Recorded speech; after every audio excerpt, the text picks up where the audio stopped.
Okay, if your goal is weight loss, improved body composition, increased health, I have something amazing for you. This is going to be your magic bullet, and I can't wait to talk to you about what it is. But before I get to that, let me just mention the food we eat, it not only influences our physiological functions, but it also influences our overall health and our body composition.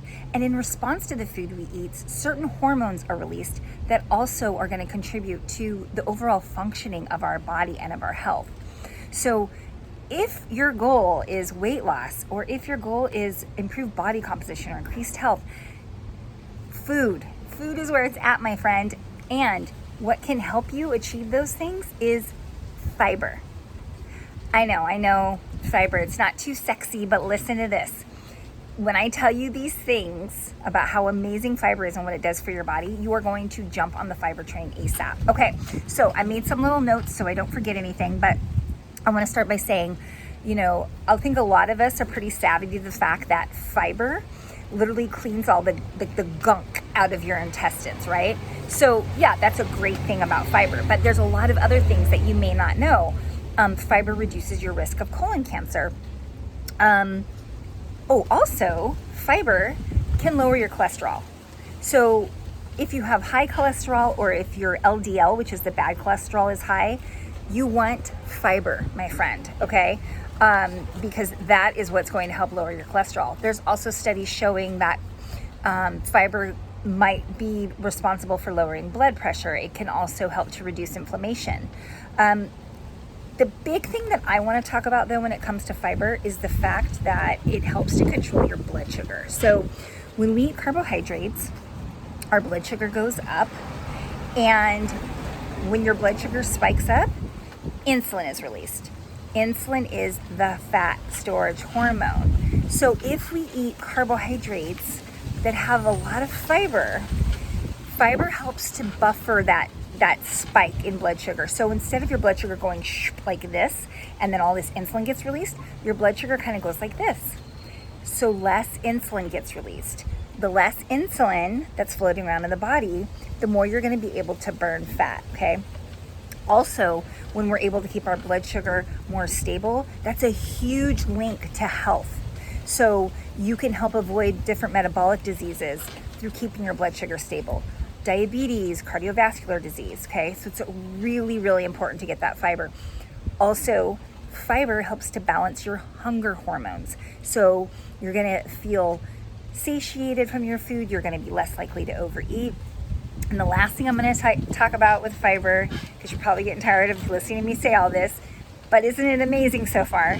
Fiber feeds the healthy bacteria in your gut. And in case you haven't heard this, we now know that 70 to 80% of our immune system lies within our gut. And so how important is that right now with what we're going through? We're trying to all make sure we're protecting our immunity, right? Our immune systems.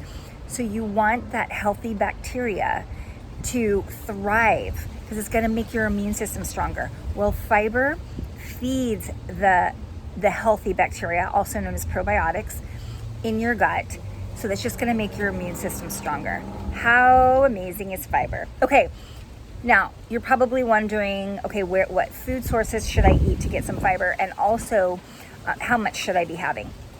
Okay, well, let me start by saying that they think that our hunter-gatherer ancestors, it looks like they probably had about 100 grams of fiber per day. Guess what the average American has per day? 10 to 15 grams per day. Big difference, right? So the general guidelines are for men, you want to have about 38 to 45 grams of fiber per day for the whole day. And women is about 10 less, so 28 to 35. Now, can you get it from a supplement? Because I know that's what a lot of people are thinking. Can I just take a supplement?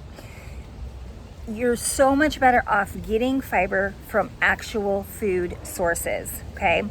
Your body processes it differently if it's an actual food source versus a supplement. And in supplements, you're missing out on the micronutrients, like the vitamins and the minerals. You're missing out on the phytonutrients. So we really want to try to get fiber from actual food sources. Now, great food sources that have fiber, plant-based food sources, are going to be avocado. They have tons of fiber. Let's see, vegetables. Any vegetable has a great amount of fiber. Beans, lots of fiber. Berries. So some fruits have a good amount of fiber, but you want to be careful with fruit because it does have sugar. Berries are very low in sugar and very high in fiber. So that's a great source. Nuts, seeds, high sources of fiber. Okay. So let's see. I'm just making sure that I hit all my things I wanted to talk about. Yeah. Oh, last thing I want to mention. Fiber is a carbohydrate, but so it's listed under carbs on the nutrient facts of food. However, it does not get absorbed into the bloodstream, so it doesn't turn into glucose. So there's no effect on your blood sugar when you eat fiber. So how you determine how many carbs in a food are going to basically affect you, it's really simple. You look at the total carbs listed and then subtract the fiber. So say something says it has 15 grams of carbs and it has 5 grams of fiber. You subtract the 5 grams of fiber from the 15 grams of carbs. That means it's only 10 grams of carbs. And I personally think it's a great idea to try to get roughly about 10 grams of fiber with each meal. And then you're pretty much good to go. Okay, bam, fiber. Right? We're all on the fiber train. Just focus on that one thing, because the benefits. If you're carrying extra pounds you want to lose, fiber. If you feel like you want to have better health, fiber. Okay? You got this. And let me know if you have questions, okay? I'm here. All right. Get on the fiber train. See ya.